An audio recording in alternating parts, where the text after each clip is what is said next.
नागपूर महानगरपालिका निवडणुकीच्या पार्श्वभूमीवर काँग्रेस आणि वंचित बहुजन आघाडीमध्ये युती होणार असल्याच्या चर्चांना आता पूर्ण विराम लागला आहे। नागपूरमध्ये वंचितने काँग्रेसला मोठा झटका दिला आहे। काँग्रेसची युतीची ऑफर ही अपमानास्पद आणि अहंकारी असल्याचे सांगत वंचित बहुजन आघाडीने ती फेटाळून लावली आहे। नागपूरचे निवडणूक निरीक्षक प्राचार्य अनिकेत मूळ यांनी पत्रकार परिषदेत काँग्रेसवर सडकून टीका केली।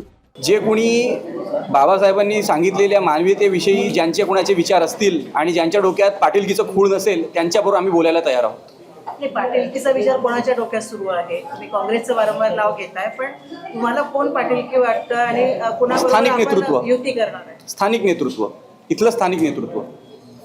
कारण मुंबईमध्ये तर युती झालीच ना, मुंबईत जर युती होऊ शकते, नागपुरातही ती होऊ शकली असती। मग तुमची युती कोणाबरोबर होणार आहे आणि किती संघटना तुमच्या बरोबर आहेत?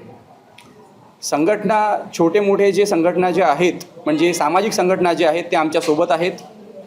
बऱ्याचशा सामाजिक संघटना आमच्यासोबत आहेत, ते आमच्यासोबत इलेक्शनमध्ये आमचं कॅनव्हॅसिंग करणार आहेत, कॅम्पेनिंग करणार आहेत। या व्यतिरिक्त पॉलिटिकल संघटना आता कुठल्या येतील त्या आम्ही बघू।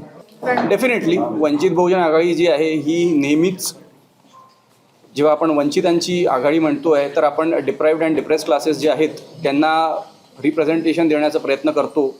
आणि श्रद्धेय बाळासाहेब आंबेडकरांनी नेहमीच ते केलेलं आहे। विधानसभा इलेक्शन्समध्ये सुद्धा वंचित बहुजन आघाडी हा नागपुरात तरी एकमेव पक्ष होता ज्याने मायक्रो ओबीसींना तिकीट देऊन त्यांना पुढे आणण्याचा प्रयत्न केला होता। गणेश भाऊ हरखंडेंच्या माध्यमातून आम्ही धोबी समाजाला तिकीट दिली होती। रिप्रेझेंटेशन आणि प्रतिनिधित्व हा आमचा कोर अजेंडा आहे। इलेक्शन्समध्ये पॉवर डायनॅमिक्समध्ये रिप्रेझेंटेशन द्यावं आणि मायक्रोजला जे वंचित शोषित वर्ग आहे याला पुढे आणण्यासाठी आमचे प्रयत्न राहतील। नागपूर शहरातल्या ज्या कुठल्या समस्या आहेत ज्याच्याविषयी आम्ही आता आमच्या प्रचार यंत्रणे जेव्हा सुरू होईल, प्रचार जेव्हा सुरू होईल, तर त्याच्यामध्ये त्या माध्यमातून आम्ही यूज तुमच्या सगळ्यांच्या समोर की आम्हाला काय वाटतं, काय आमचा अजेंडा आहे। एज्युकेशन असावं किंवा एम्प्लॉयमेंट असावं, या व्यतिरिक्त ट्रॅफिकची समस्या नागपुरात खूप मोठ्या प्रमाणामध्ये आहे।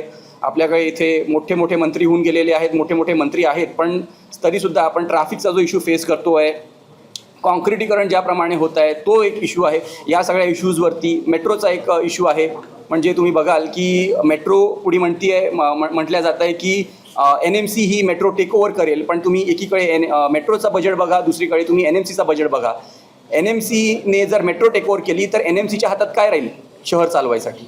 तर असे अनेक प्रश्न आहेत ज्याच्यावरती आम्ही भाष्य करू, ज्याच्यासाठी ज्याच्या फेवरमध्ये आम्ही पब्लिकपर्यंत येऊ।